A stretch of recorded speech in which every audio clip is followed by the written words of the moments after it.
Quand la femme de Potiphar a accusé Joseph de tentative de viol, Joseph a dit, mais Dieu, tu m'as oublié. Dieu dit, je suis en train de faire une œuvre que tu ne sais pas. Je te fais avancer par un problème que j'ai créé dans le problème de ta vie.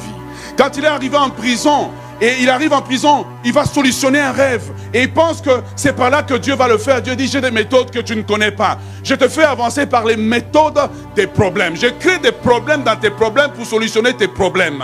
Et alors, à un moment donné, Dieu dit, Joseph dit, mais je suis épuisé, je ne sais pas comment je vais m'en sortir. Dieu dit, ne t'inquiète pas. Je vais créer un problème dans ton problème pour solutionner le problème de quelqu'un. Comme ça, dans le problème, je t'élève. Ok, donc il s'en va chez Pharaon. Il crée un problème chez Pharaon. La solution est dans la prison. Pharaon ne peut pas rentrer dans la prison. Pharaon arrive à la prison et dit, donnez-moi un numéro de matricule. J'ai besoin de raconter la personne qui peut solutionner mon problème. Mais la personne qui peut solutionner mon problème est dans le problème que moi je peux solutionner. Deux problèmes se rencontrent et c'est lui qui peut emmener toute chose à la perfection. Il a des méthodes que l'œil humain ne peut pas voir. Il a des façons de faire que je ne peux pas calculer. Il y a des calculs des hommes, mais il y a les calculs de Dieu. Il y a les méthodes des hommes, mais il y a les méthodes de Dieu. Ce que tu appelles un problème, Dieu l'appelle un escalier. Ce que tu appelles un problème, Dieu l'appelle un ascenseur. Ce que tu appelles un problème, Dieu l'appelle une porte. Ce que tu appelles un problème, ce que tu appelles une prison, Dieu l'appelle la porte de sortie. Tu vois le problème quand Dieu te fait la promesse? Il ne montre pas ta date d'expiration au diable.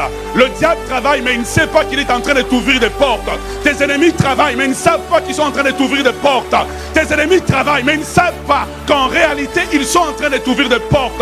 Tu n'as pas encore expiré. Tu n'es pas encore fini. Tu n'es pas encore usé. Tu n'es pas encore fatigué. Tu n'es pas encore fatigué. Dieu n'a pas encore dit le dernier mot sur la citadelle. Dieu n'a pas encore dit le dernier mot sur ta vie. Dieu n'a pas encore dit le dernier mot sur tes circonstances.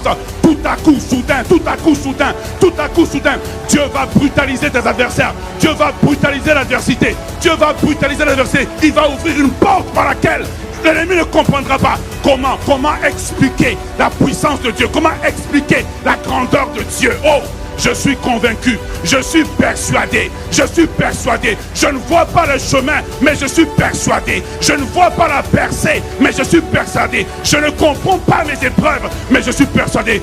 Tu sais pourquoi je suis persuadé? Parce que derrière moi, il y a celui, l'Éternel des armées, l'Éternel puissant dans les combats, le vaillant héros, le lion de la tribu de Juda. Oh, les